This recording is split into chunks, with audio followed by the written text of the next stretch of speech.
Greetings, Piper people. I hope you're doing well. Welcome to Comp 2. I wanted to just give you a quick background of who I am. I'm Samantha Piper, and just kind of tell you a little bit about myself, and so you can kind of get to know me a little bit. So I have been married to Todd Piper for 31 years as of June 17th this year. He is a retired Air Force veteran. He retired out of the Air Force after 20 years and then went into civilian government service. It started out as a mechanic on the T-38 and then moved to the F-16 and worked his way up and retired as a master sergeant. And I was an Air Force wife, of course, and then went to school and we've had three children. Our oldest is Caitlin. She's 29 and lives in Minnesota now and works for the IRS. She is in graduate school and works full time. She has a boyfriend named Brandon. He is a physicist and they do very, very well. Think like long-haired, great big guy. He's like 6'3" and does top secret stuff for the government. And I guess he looks at like test parts and stuff for government testing. And I guess sometimes things explode. I would like to see when things explode. I would like to see videos. I don't need to know like what the things are. I just want to see the boom. And he says, no, we can't do that. I don't see why not. I just want to see the but our youngest is Nathan. He's 20 and he actually goes to Carl Albert, and the middle one is 24, Reagan. And she went to Carl Albert for a little while and might end up coming back. It just kind of depends.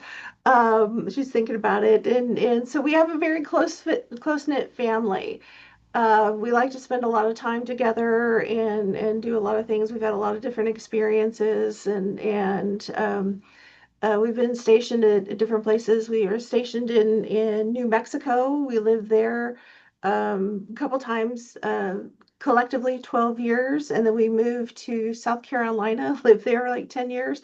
My husband has been all over the world. We have not. So he's been all over Iceland and Japan and Korea and just like all over the place, and Germany and everywhere. He's all these experiences. He's gone to war in Iraq twice and lots of things. That did never worked out well. So a lot of different things. The Air Force was very good to us in military life.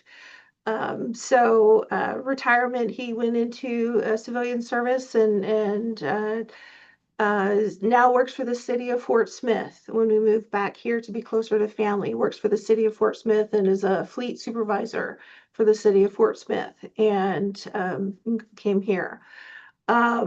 My educational background, I have an Associate of Arts degree from Rich Mountain Community College, which is now U of A Rich Mountain. And that is actually my most important degree.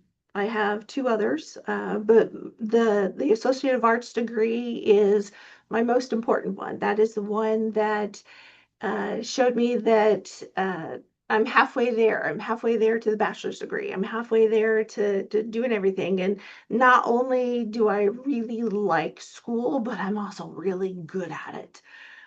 So that's like the big one, you know. I have a Bachelor of Science degree in history.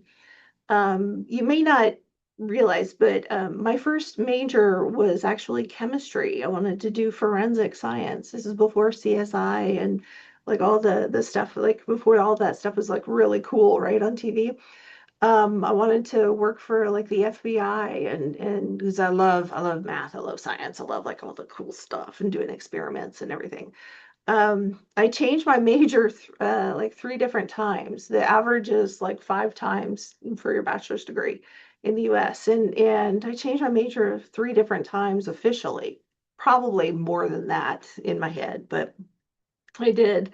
I ended up with a Bachelor of Science in History with a minor in English. And 3 years later, um, I ended up with a master's degree in English and started teaching at Eastern New Mexico University. My bachelor's and my master's is from Eastern New Mexico University. We were stationed there for so long that I just went back to school, and they didn't have a master's in history, but they did have one in English. So that's where I went. And I started teaching there at the college level.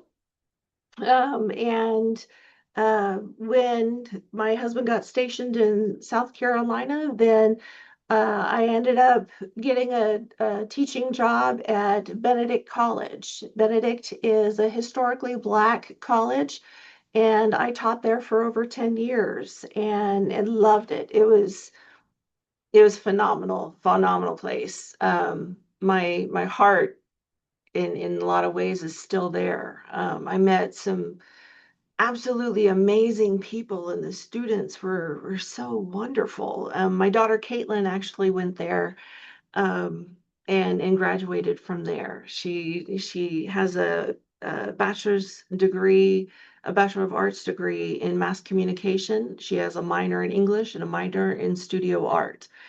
And the my students were fantastic. I taught English and mass communication courses there, and the people that I have met then and the colleagues that I was had the privilege of meeting and working with. I actually met and worked with civil rights leaders in the area and got to know and be part of so many different experiences, and it just phenomenal, phenomenal work, and being able to learn and grow and develop so many different ideas and the diversity.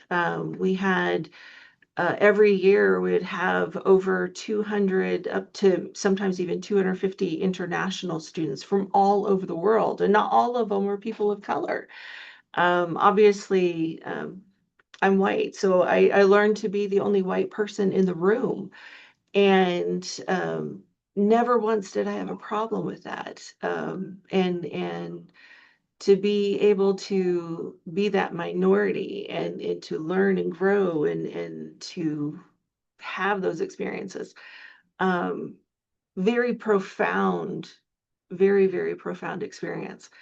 Um, at one time, I thought that I would actually walk off that campus for the last time as an old lady.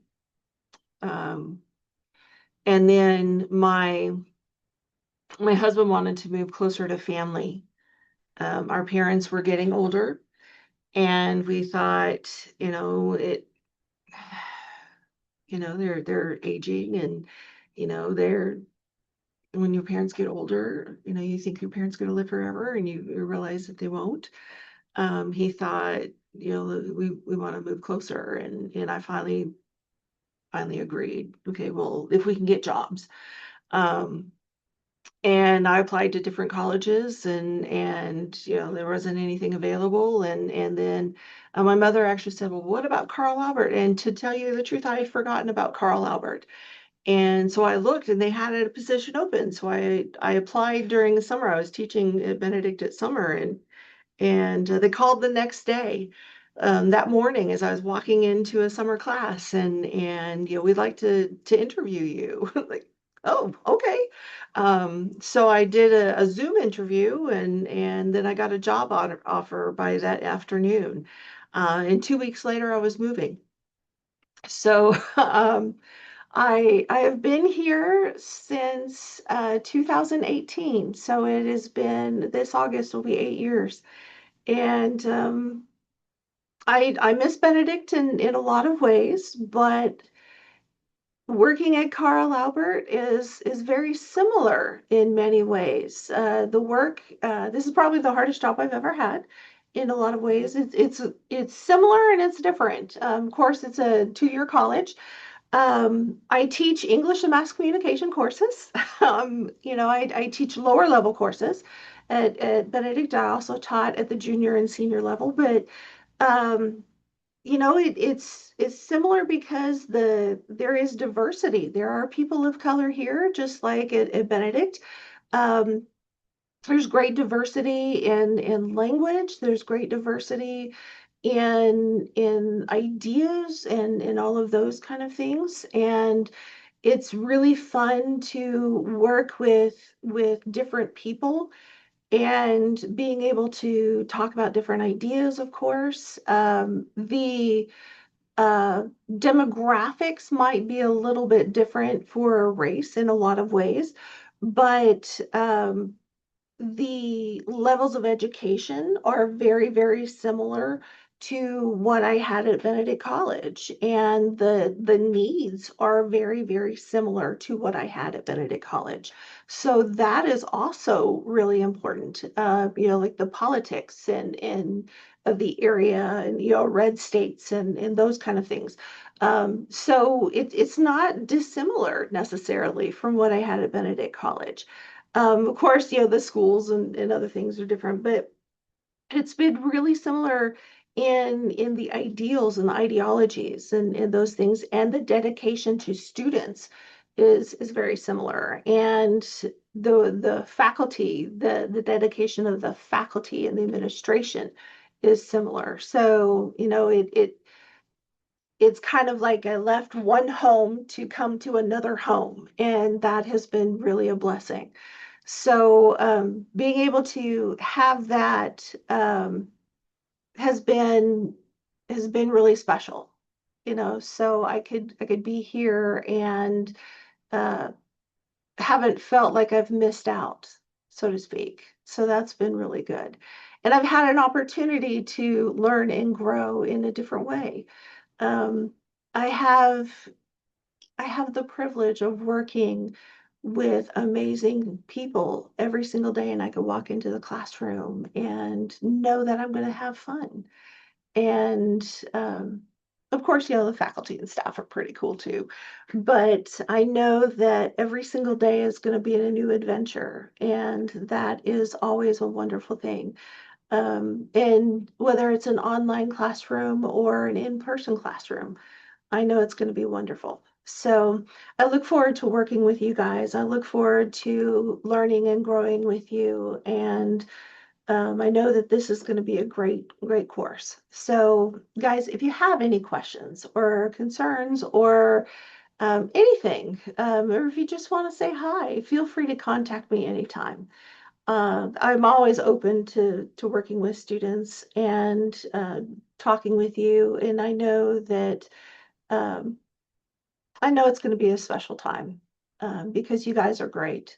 My expectation is that everyone will be successful, that everyone is going to learn, because I know that students are amazing, and that is what I know to be true. You guys don't know how powerful you really are, but I do. So give yourselves a chance and let's learn and grow together. Thank you for spending your time with me. I appreciate you all. Thank you.